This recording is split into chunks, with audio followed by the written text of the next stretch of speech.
Pinulong ng mga opisyal at kawani ng Maguindanao del Sur Provincial Gender and Development ang God Focal Persons at VAU Desk Officers mula sa iba't ibang lalawigan bilang bahagi ng National Women's Month celebration.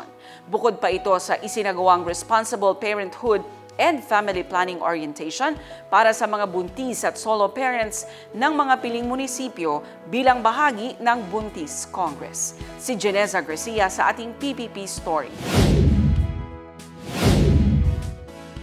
Nakiisa ang Office of the Provincial Gender and Development sa pangunguna ni God Focal Person Nor Iman Balayman Dalaten sa pagdiriwang ng National Women's Month ngayong buwan ng Marso.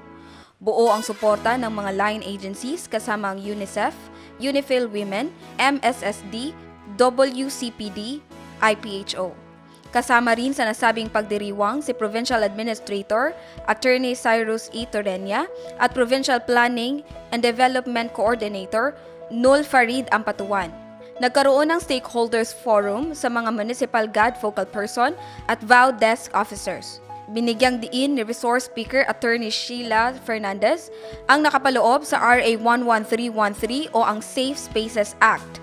Nagkaroon naman ng Responsible Parenthood and Family Planning Orientation para sa mga buntis at solo parents ng mga napiling munisipyo bilang bahagi ng Buntis Congress. Lahat ng mga nakilahok ay umuwing nakangiti na nakatanggap ng buntis kit, food packs at mga raffle items. Naging matagumpay ang nasabing programa na may layuning ipagdiwang ang mga kababaihan ng Maguindanao del Sur. Geneza Garcia, iMinds Philippines.